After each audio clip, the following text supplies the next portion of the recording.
दयालुता की जड़ आभार की मिट्टी में छुपी होती है।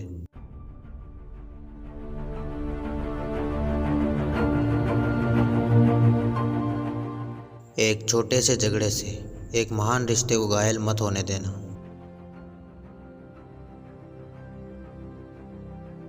सहिष्णुता के अभ्यास में आपका शत्रु ही आपका सबसे अच्छा शिक्षक होता है। महानता सीखने के लिए सबसे पहले दूसरों का आदर करना बहुत जरूरी है। हृदय परिवर्तन से ही दुनिया में बदलाव लाया जा सकता है। लक्ष्य दूसरों से बेहतर होना नहीं है, बल्कि अपने अतीत से बेहतर होना है। दूसरों के व्यवहार से अपने मन की शांति नष्ट ना करें। याद रखना, महान प्रेम और महान उपलब्धियों में महान जोखिम शामिल होते हैं। मेरा धर्म बहुत सरल है, क्योंकि मेरा धर्म दयालुता है। यदि आप ये सोचते हो कि कुछ नया और अलग करने के लिए आप बहुत छोटे हो, तो मच्छर के साथ सोने की कोशिश करें। बुरा समय एक ऐसी तिजोरी होती है जहां से कामयाबी के हथियार मिलते हैं। धर्म का अर्थ प्यार, करुणा, मानवता, दयालुता और इंसानियत को फैलाना है। सच्चा नायक वह है जो अपने क्रोध और घृणा पर विजय प्राप्त करता है।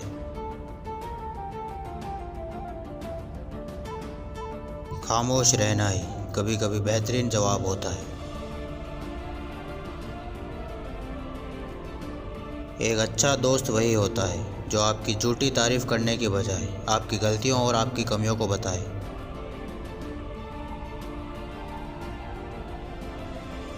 जब कभी भी संभव हो, नम्र बनिए, और यह हमेशा संभव है। याद रखें कि सबसे अच्छा रिश्ता वह है जिसमें एक दूसरे के लिए प्यार एक दूसरे की ज़रूरत से ज़्यादा है। जहाँ अज्ञानता हमारा शिक्षक हो, वहाँ शांति आने की कोई संभावना ही नहीं होती।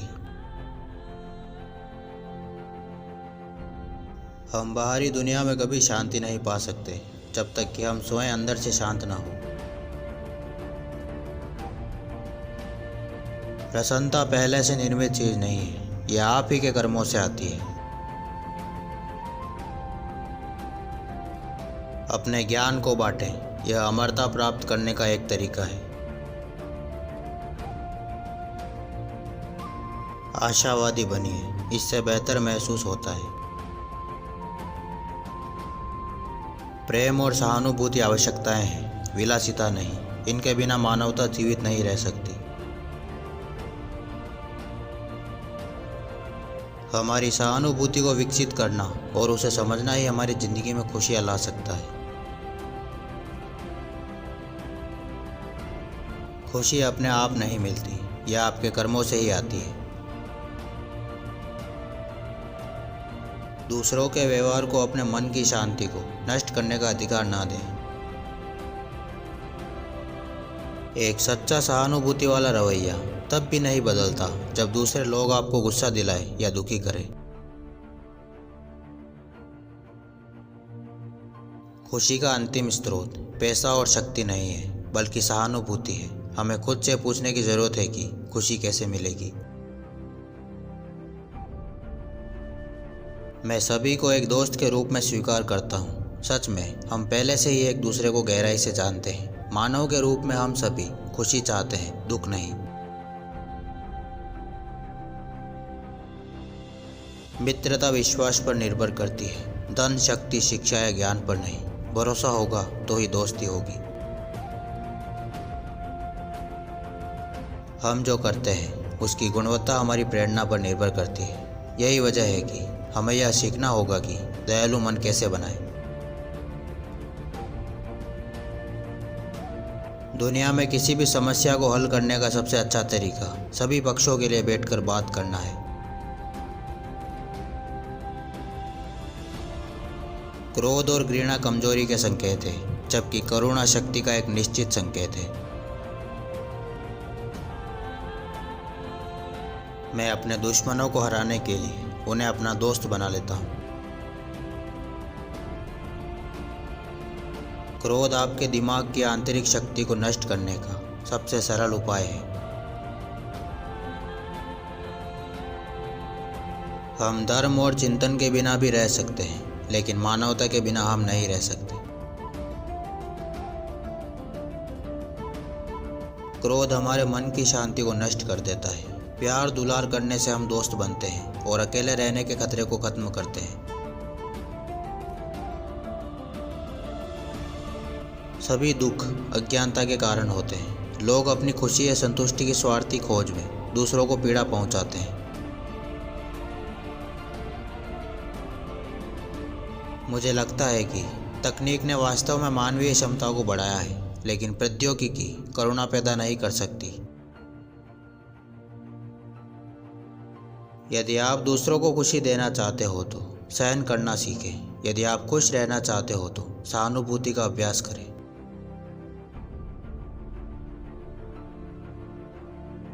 अपनी क्षमताओं को जानकर और उनमें यकीन करके ही हम एक बेहतर विश्व का निर्माण कर सकते हैं।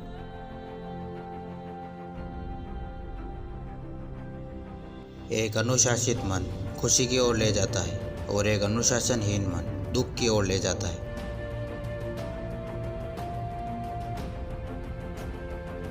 दर्द आपको बदल सकता है, लेकिन इसका मतलब यह नहीं है कि यह एक बुरा बदलाव है। उस पीड़ा को लो और ज्ञान में बदलो।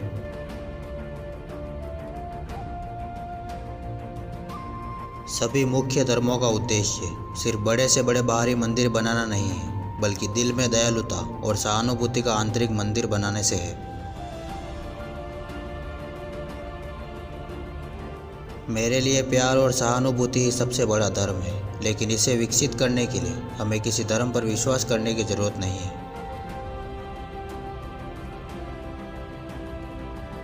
एक चम्मच में जो खाना होता है वह उसका स्वाद नहीं ले सकता है। उसी तरह मूर्ख इंसान विद्वान इंसान को नहीं समझ पाता।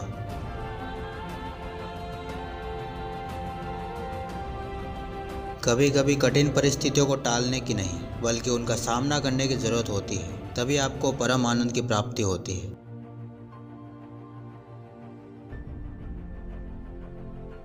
वैश्विक शांति आंतरिक शांति से ही विकसित होती है।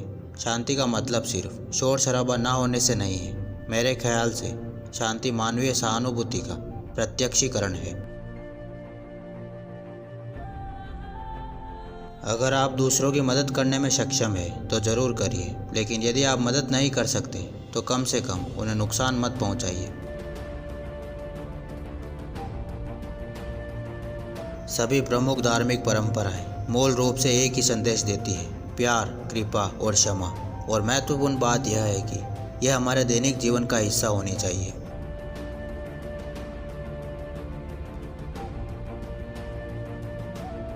कोई फर्क नहीं पड़ता कि आप कितने पढ़े लिखे या अमीर हैं। जब तक आपके मन में शांति नहीं है तब तक आप खुश नहीं हो सकते।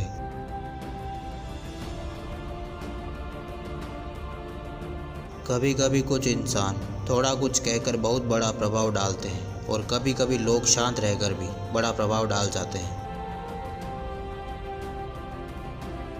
गुस्सा और घृणा मछुआरे के हुक की तरह है, इसीलिए ये जानना बहुत ज़रूरी है कि कहीं हम उस जाल में फंस न जाएं।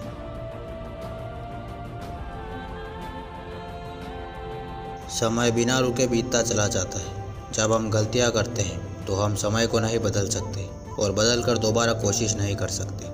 हम सिर्फ वर्तमान समय का अच्छे से अच्छा उपयोग ही कर सकते हैं।